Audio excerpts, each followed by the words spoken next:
Friends,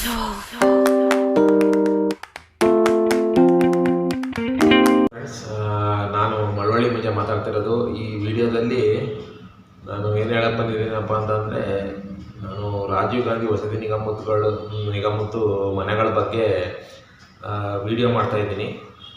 ಆದ್ದರಿಂದ ನನಗೆ ಬೇರೆ ಬೇರೆ ಯೋಜನೆಗಳ ಬಗ್ಗೆ ಹೇಳಿ ಅಂತ ಒಂದೆರಡು ಕಾಮೆಂಟ್ ಬಂದಿತ್ತು, ಅದರಿಂದ ಹೇಳ್ತಾ ಇದ್ದೀನಿ.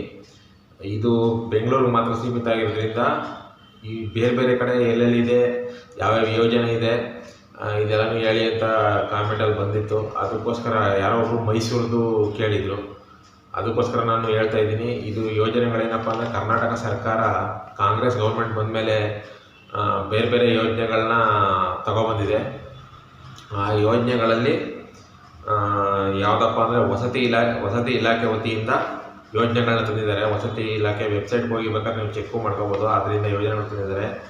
ಈ ಯೋಜನೆಗಳು ಎಲ್ಲ ಕರ್ನಾಟಕದ ಎಲ್ಲ ಗ್ರಾಮ ಪಂಚಾಯಿತಿಗಳು ಮತ್ತು ಎಲ್ಲ ಪುರಸಭೆಗಳು ಮತ್ತು ಎಲ್ಲ ನಗರಸಭೆಗಳು ಮತ್ತು ಎಲ್ಲ ಮಹಾನಗರ ಪಾಲಿಕೆಗಳು, ಇವಿಷ್ಟು ಏನಿದ್ದಾವೆ, ನಗರಸಭೆ ಮತ್ತು ಪುರಸಭೆ, ಗ್ರಾಮ ಪಂಚಾಯಿತಿ, ಮಹಾನಗರ ಪಾಲಿಕೆ ಎಷ್ಟಿವೆ ಎಲ್ಲಕ್ಕೂ ಅನ್ವಯಿಸುತ್ತೆ. ಬರೀ ಬೆಂಗಳೂರಿಗೆ ಮಾತ್ರ ಅಲ್ಲ, ಎಂಟೈರ್ ಕರ್ನಾಟಕಕ್ಕೆ ಅನ್ವಯಿಸುವ ಥರ ನಾನು ಹೇಳ್ತಾ ಇರೋದು. ಇವಾಗ ಇದರಲ್ಲಿ ಯಾವ ರೀತಿ ವಸತಿ ಇಲಾಖೆಯಿಂದ ಮಾಡಿರೋದಿದು ಕಾಂಗ್ರೆಸ್ ಸರ್ಕಾರ ಬಂದ ಮೇಲೆ, ಇದೇನಪ್ಪ ಅಂದರೆ ನಗರ ಯೋಜನೆಗಳು ಅಂತ ಬರ್ತದೆ, ಇನ್ನೊಂದು ಗ್ರಾಮೀಣ ಯೋಜನೆಗಳು ಅಂತ ಬರ್ತದೆ. ಗ್ರಾಮೀಣ ಯೋಜನೆಗಳು ಯಾವುದಕ್ಕಪ್ಪ ಅಂದರೆ, ಗ್ರಾಮ ಪಂಚಾಯಿತಿ ವ್ಯಾಪ್ತಿಗೆ ಯಾವ್ಯಾವ್ದು ಬರ್ತದೆ, ವಿಲೇಜ್ಗಳಿರ್ತಾವಲ್ಲ, ಹಳ್ಳಿ, ಒಂದೊಂದು ಗ್ರಾಮ ಪಂಚಾಯಿತಿ 5-6 ಹಳ್ಳಿ ಕೊಟ್ಟಿರ್ತಾನೆ. ಒಂದು ಗ್ರಾಮ ಪಂಚಾಯಿತಿಲಿ 5 ಹಳ್ಳಿ, ಒಂದು ಗ್ರಾಮ ಪಂಚಾಯಿತಿ ಅಂತಂದರೆ ಅದಕ್ಕೆ 5ರಿಂದ 6 ವಿಲೇಜ್ಗಳು ಸೇರಿರುತ್ತೆ, ಅದು ಹಳ್ಳಿಗಳು ಸೇರಿರ್ತದೆ.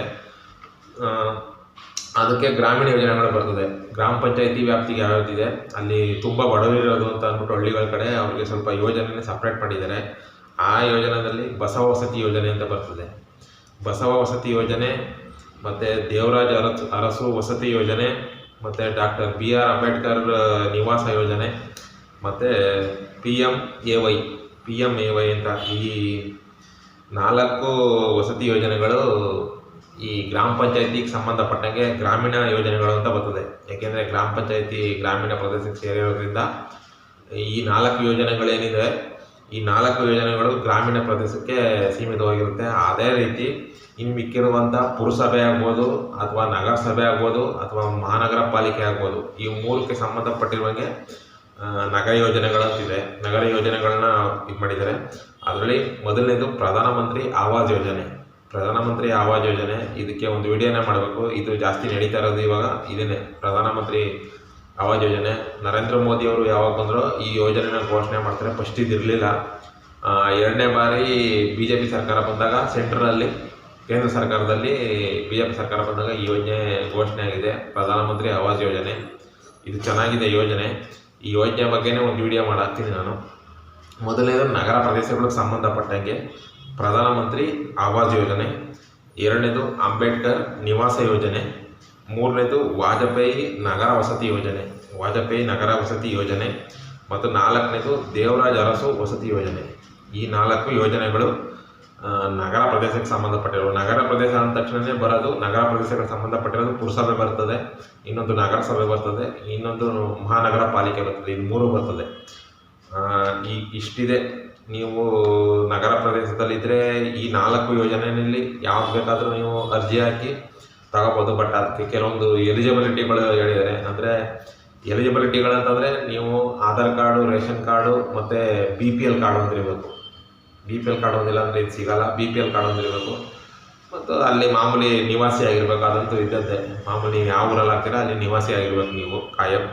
ಗ್ರಾಮೀಣ ಪ್ರದೇಶಕ್ಕೂ ಅಷ್ಟೇ, ನೀವು ಅಂತ ಮಾಮೂಲಿ ಇದಾಗೇನಪ್ಪ, ಆಧಾರ್ ಕಾರ್ಡು, ರೇಷನ್ ಕಾರ್ಡು ಮತ್ತು ವೋಟರ್ ID ಮತ್ತು ಅಲ್ಲಿನ ನಿವಾಸಿ ಆಗಿರಬೇಕು. ನಿವಾಸಿ ಆಗಿದ್ರೆ ಪಕ್ಕ ಸಿಗ್ತದೆ. ಆಮೇಲೆ ಇನ್ನೊಂದಪ್ಪ ಏನಪ್ಪ ಅಂದರೆ, ನೀವು ಯಾವುದೇ ಯೋಜನೆ ತಗೊಳಕ್ಕೆ ಹೋದ್ರೂ ಬೇರೆ ಯಾವುದೇ ಯೋಜನೆಯಲ್ಲಿ ನೀವು ಸಬ್ಸಿಡಿ ಪಡ್ಕೊಂಡು, ಅಂದರೆ ಸರ್ಕಾರದ ಯೋಜನೆಗಳಲ್ಲಿ ಫಲಾನುಭವಿಗಳು ಆಗಿರಬಾರ್ದು.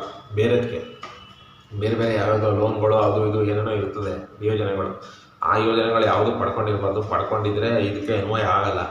ಅದರಿಂದ ಹೇಳ್ತಾ ಇದ್ದೀನಿ. ಅಂದರೆ ಈ ಯೋಜನೆಗಳೆಲ್ಲ ಏನಕ್ಕಪ್ಪ ಸಂಬಂಧಪಟ್ಟಿವೆ ಅಂತಂದರೆ, ಕೆಲವೊಂದು ಯೋಜನೆಗಳಲ್ಲಿ ಜಾಗನ ಕೊಟ್ಟು ವಿತ್ ಮನೆನೂ ಕಟ್ಕೊಳ್ಳೋಕ್ಕೆ ದುಡ್ಡು ಕೊಡ್ತಾರೆ, ಇಲ್ಲ ಜಾಗ ವಿತ್ ಮನೆನ ಅವರೇ ಕಟ್ಕೊಡ್ತಾರೆ. ಎಲ್ಲರೂ ಸರ್ಕಾರದ ವತಿಯಿಂದ ಜಾಗ ಮಂಜೂರು ಮಾಡಿ ಅದೇ ಜಾಗದಲ್ಲಿ ಮನೆಗಳನ್ನ ಕಟ್ಟಿ ಯಾರಿಗೆ ಮನೆ ಇಲ್ಲ ನಿವೇಶನ ರೈತರಿದ್ದಾರೆ ಅವ್ರಿಗೆ ವಸತಿಗಳನ್ನ ಕೊಡ್ತಾರೆ. ಇನ್ನೊಂದು ಕಡೆ ಕೆಲವು ಕಡೆ ಏನಾಗುತ್ತೆ ಅಂತ ಅಂದರೆ ಅವ್ರದ್ದೇ ಸೈಟ್ ಇರ್ತದೆ, ಅವ್ರದ್ದೇ ಯಾರು ಇದ್ದಾರೋ ಜನಗಳು ಅವ್ರದ್ದೇ ಜಾಗಗಳಿರುತ್ತೆ. ಆ ಜಾಗದಲ್ಲಿ ಕಟ್ಕೊಳ್ಳೋಕೆ ಅವ್ರ ಹತ್ರ ದುಡ್ಡಿರಲ್ಲ. ಆಗ ಆ ಜಾಗದ ಡೀಟೇಲು ಮತ್ತು ಇವು ಡಾಕ್ಯುಮೆಂಟ್ಸು ಎಲ್ಲನೂ ಅಪ್ಲೈ ಮಾಡಿದಾಗ ಮನೆ ಕಟ್ಕೊಳ್ಳೋಕ್ಕೆ ಅಮೌಂಟನ್ನು ಕೊಡ್ತಾರೆ. ಅದು ಈ ಯೋಜನೆಗಳಲ್ಲೆಲ್ಲ ಬರ್ತದೆ. ಕೆಲವೊಂದು ಯೋಜನೆಗಳು ಮನೆ ವಿತ್ತು ಜಾಗ ಎರಡೂ ಸೇರಿಸಿ ಬರ್ತದೆ. ಇನ್ನು ಕೆಲವೊಂದು ಯೋಜನೆಗಳು ಬರೀ ಮನೆ ಕಟ್ಕೊಳ್ಳೋಕೆ ಮಾತ್ರ ಇರೋದು.